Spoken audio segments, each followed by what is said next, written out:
కోట్ల రూపాయలు ఆశ చూపుతూ వారిని రహస్య క్యాంపులకు తరలిస్తున్నటువంటి పరిస్థితి. ఈ డబ్బంతా కూడా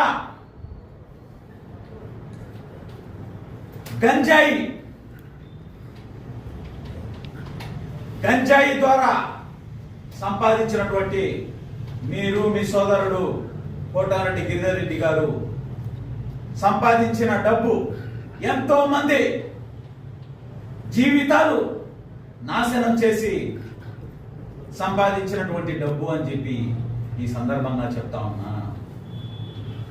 నెల్లూరు మాగుంట లేఅవుట్లో 20 కోట్ల రూపాయలతో నిర్మించినటువంటి విలాసవంతమైన భవనం ఈ గంజాయి ద్వారా సంపాదించినటువంటి డబ్బు కాదా అని అడుగుతా ఉన్నా. బెంగళూరులో 100 కోట్ల రూపాయలతో నిర్మించినటువంటి షాపింగ్ కాంప్లెక్స్ ఈ గంజాయి సొమ్ముతో సంపాదించినటువంటి డబ్బు కాదా అని అడుగుతా ఉన్నా. సరస్వతి నగర్లో కేవీఆర్ పెట్రోల్ బంక్ దగ్గర ఉన్నటువంటి రూరల్ కార్యాలయం ఈ గంజాయి డబ్బుతో ప్రభుత్వ భూములు ఆక్రమించి అమ్ముకున్న డబ్బు కాదా అని అడుగుతా ఉన్నా. హైదరాబాద్ లో 30 కోట్ల రూపాయలతో నిర్మించినటువంటి విల్లా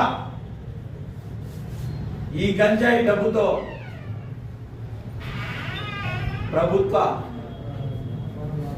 భూములు కొల్లగొట్టి సంపాదించినటువంటి మాట వాస్తవం కాదా అని అడుగుతా ఉన్నా.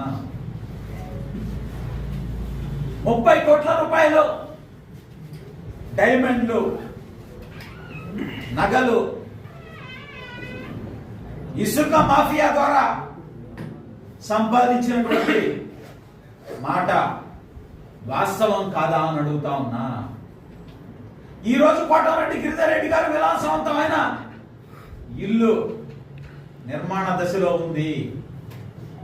ఆ డబ్బంతా ఎక్కడి నుంచి వచ్చింది అని అడుగుతా ఉన్నా. పాల డబ్బాకి 100 రూపాయలు లేని మీరు